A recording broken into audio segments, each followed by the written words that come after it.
In our previous lecture, we studied the gods of Egypt and Mesopotamia, the many gods. I selected 6 gods from each culture area, and we looked at the way those cultures understood and worshipped the idea of deity.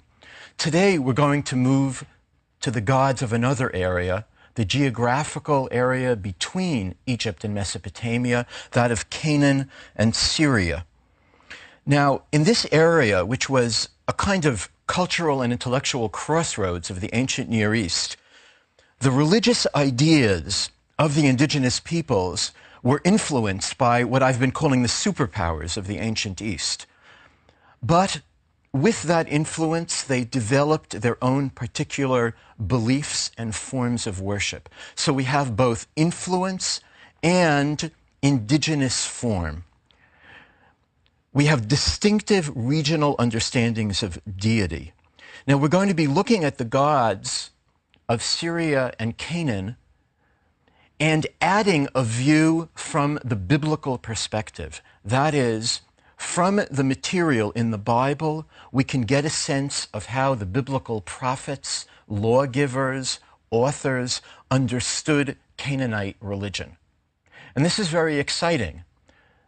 Today, we have the documentation of the ancient Near Eastern myths which tell us about the Canaanite gods, and we have the biblical view of these same Canaanite gods. And what I will point out in this lecture is that there's a shared vocabulary between the religion of the Bible and the religion of Canaan. Now, this may come as a startling assertion to many. Aren't these very different systems? Yes, ideologically, they're markedly different. But in terms of vocabulary, they share many similarities. These include names of deities, such as El, Baal. They include place names, especially in ancient Israel, and ideas of sacred space and time. And using this knowledge of a shared vocabulary, we can gain a richer understanding of the historical context in which biblical religion emerged. The Bible demonstrates a continuity with its ancient Near Eastern origins and a radical break with that same past. So in this lecture, we're going to see how the Bible reflects, interprets, and many would say distorts the ideas that the Canaanites had about deity and worship. Now, in general, the pantheon of the Canaanites and their system of beliefs generally were less complicated than those of the Mesopotamian civilizations. In Sumer, Akkad, and Babylon, the gods represented and mirrored the complexity of society. In Canaan, society was not as complex, and the gods and their relationships were not as complex. There were fewer gods, and they were understood to be more directly involved in the lives of their worshippers. You'll recall I spoke of Anu, the distant heaven god of the Mesopotamians. This is not a god in the Canaanite pantheon. The Canaanite idea was that the gods were intimately involved. Humans had to serve them, had to propitiate them, and one of the central ideas of their religious beliefs was that the gods had to be propitiated so that there would be rain. Without rain, there would be crop failure. Now, why, might you ask, is this any different than the situation in Mesopotamia and Egypt? In Egypt, the Nile provided, through its inundation, a constant source of food. In Mesopotamia, the Tigris and the Euphrates were used by the inhabitants through irrigation systems to produce crops. In the land of Israel, there was no such steady water supply. There was the Jordan River, but if you've visited the Jordan River, you'll know that it's actually a stream in many places, not a mighty river. Our great American humorist, Mark Twain, visited Palestine in the 1860s, and in his wonderful book, Innocents Abroad, He remarks about his disappointment when first seeing the Jordan River. He says, and I paraphrase, but I'm trying to catch his spirit, "As a child growing up along the Mississippi, I had a sense of what a great river was. The Jordan seems to me like a piddling stream."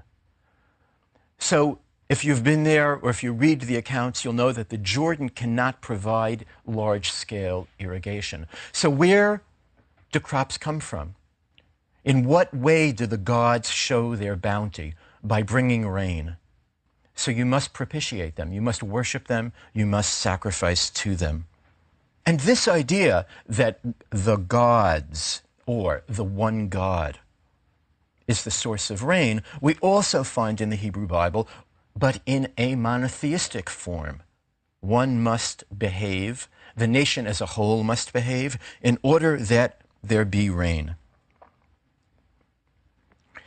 Now, in our survey of Canaanite culture, I noted that Canaan was often dominated by one of the great powers or by one of the city-states. We mentioned Ebla and Ugarit. And much of what we know of Canaanite religion stems from two sources: from archaeology, the remains of the civilization, including the textual material, and from the Bible. So let us focus on the way the Bible saw this culture. The Bible condemns it. It speaks of the idolatry of the Canaanites, and it warns against the, quote, ensnarement in pagan practices. So by nature, this portrait is very negative. Archaeology presents us with the material culture and the mythological texts, and in contrast to the biblical view, we get a positive, affirming view of the culture and the religion.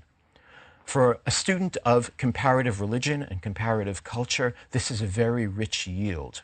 We can look at the way that the Canaanite texts speak of El and Baal, and the way that the Hebrew texts speak of El and Baal.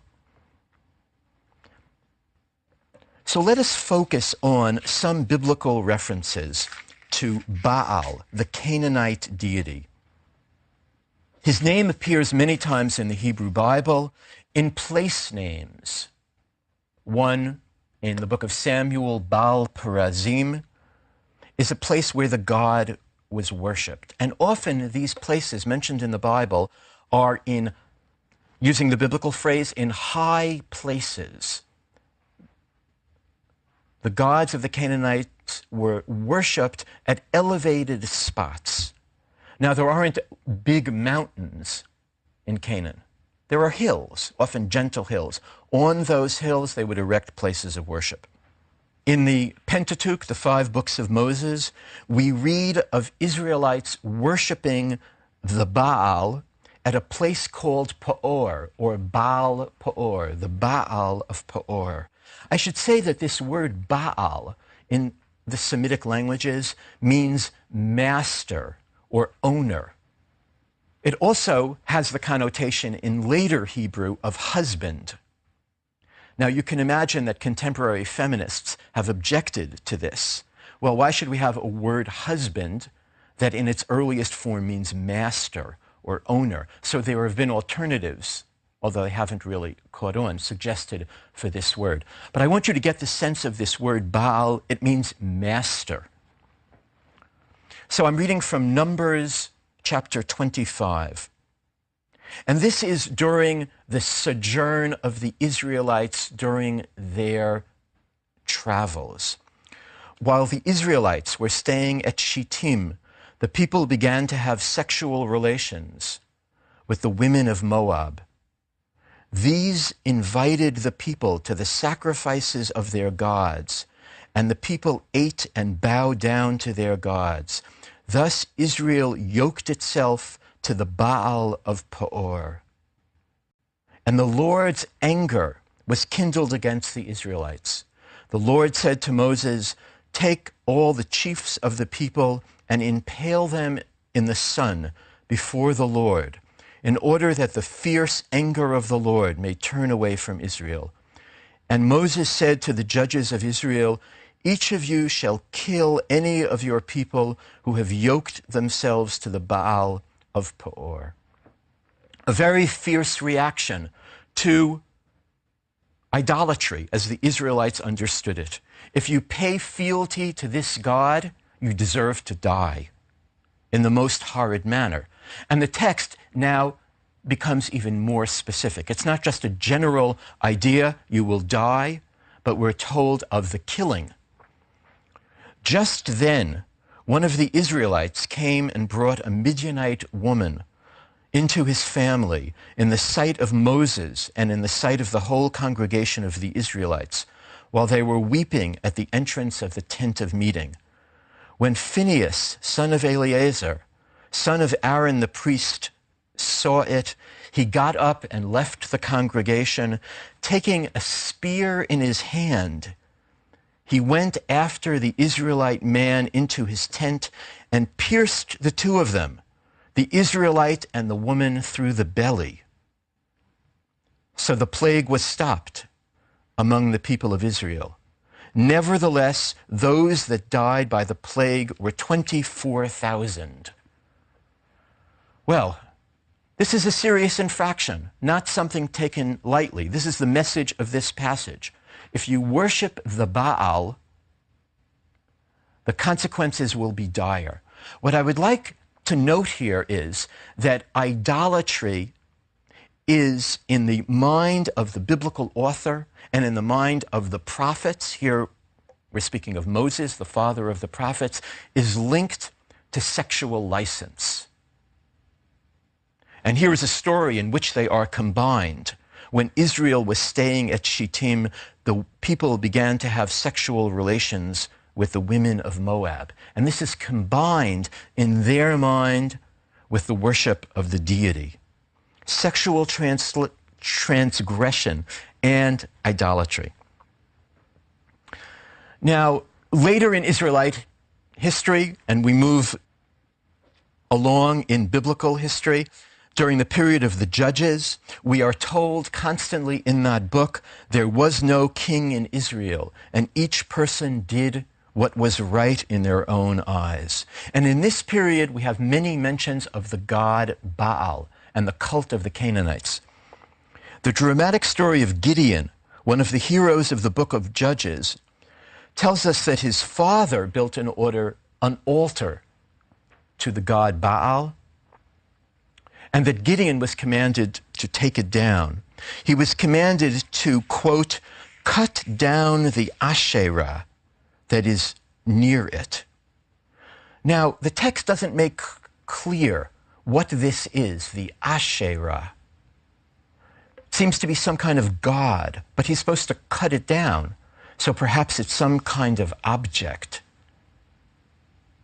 As we read further in biblical texts that refer to Canaanite religion, and as we compare these texts to the texts of the Canaanites themselves, clearer picture of what Asherah was will emerge.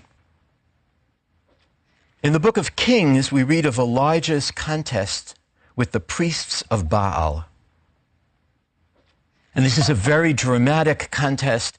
And from a literary standpoint, it's set up this way. There's one prophet of the true God, Elijah, and there are 450 prophets of the Baal. And the one prophet of the true God is going to best the 450 prophets of the false god. So the true prophet has to win out, even against the majority. These 450 priests are supported by the notorious King Ahab and his wife Jezebel, who are the arch enemies of Elijah. Baal worship in this period is depicted as something widespread. Now, readers of the Bible, and I include the readers of the Bible in the Jewish tradition, in the Christian traditions, in secular humanist traditions that read the Bible, understood these references to Baal, the reference that we had in the story in Numbers, the reference in Gideon, the reference here. They understood these references to be linked to the idea of the Baal as the master, the owner. And they understood that This was a local deity. Whatever the place was, they would say, there's a Baal of this place. That was the general understanding. What we now understand from the ancient Near Eastern mythological texts is that Baal was actually the name of a deity. Baal was a great god as they understood it. The god might have local manifestations, but the understanding was that he was a great grand figure. He was the god of fertility and of storms. I mentioned that his shrines were on high places. When we move to the north of the land of Israel into Lebanon and Syria, where there are mountains, there were shrines on the mountains to Baal. And the story of Elijah and the priests of the Baal is set on a mountain in northern Israel, the mountain of Carmel. There, the priests offer a sacrifice, but their gods don't answer them. Elijah also offers a sacrifice, but his God does answer him. When the priests are disgraced and Elijah is proved right, Elijah is proved correct, Elijah and the Israelites kill the priests. Now, this story, which I've just summed up in a couple of sentences, is told in great elaborate detail in the Bible, and I'm going to read a short opening section of this story of Elijah and the Baal priests, so we can focus on the details that tell us something about what the Israelites understood this cult, in the sense of method of worship, what they understood this cult to be. So Ahab sent to all the Israelites and assembled the prophets at Mount Carmel. Elijah then came near to all the people and said, "How long will you go limping with two different opinions? If the Lord is God, follow him, but if Baal, then follow him." A central idea in the Bible: there cannot be more than one God. Not like the systems of the Mesopotamians, of the Egyptians, and of the Canaanites themselves, where you can have multiple gods, and you can have local gods, and you can have competing gods, and as we'll see in other texts in the coming lectures, you can have warring gods. No. You have to make up your mind. There are no two opinions. There is only one opinion. If the Lord is God, follow him. If Baal, then follow him. The people did not answer him a word. Silence. Then Elijah said to the people, "I, even I only, am left a prophet of the Lord, but Baal's prophets number 450. Let 2 bulls be given to us. Let them choose 1 bull for themselves, cut it in pieces, and lay it on the wood, but put no fire to it. I will prepare the other bull and lay it on the wood, but put no fire to it. Then you call on the name of your God, and I will call on the name of the Lord. The God who answers by fire is indeed God." Well, this is an experiment of a sort. It says, let us prove who the real God is. Elijah is saying to the Israelites, I am not asking you to decide as a matter of faith. I'm asking you to watch what happens. I'm going to give you evidence. These priests of the cult I call false are going to prepare a sacrifice. I am going to prepare a sacrifice. Let's see which sacrifice God chooses, and how will that be done? By sending a fire. Well, now comes the biblical mockery of the priests of Baal. Elijah said to the prophets of Baal, "Choose for yourselves 1 bull and prepare it first, for there are many. Then call on the name of your God, but put no fire to it."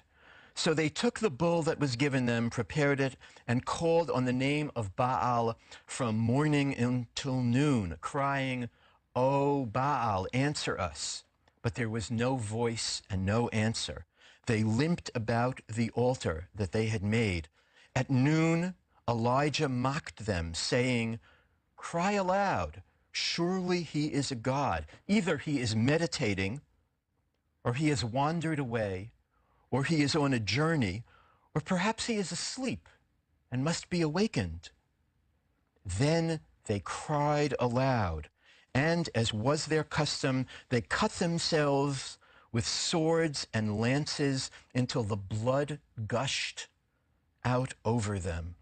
As midday passed, they raved on until the time of the offering of the oblation, but there was no voice, no answer, and no response. So what is the picture we get here? These priests, preparing their sacrifice, are frustrated, and they're being mocked by the prophet of God. Where is your God? He must be asleep. He must be meditating. Maybe he took a trip somewhere.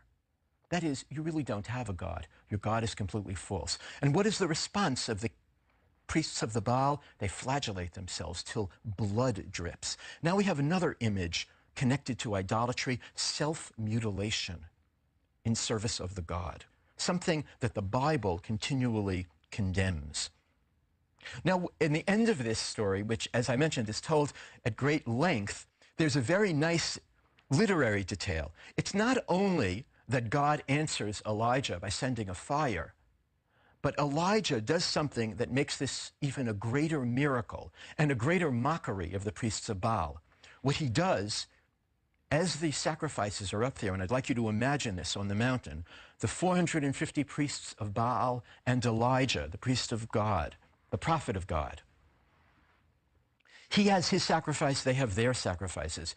He calls for the Israelites to bring troughs of water, and he pours the water over the wood and the base of the sacrifice. So now it's a completely wet sacrifice.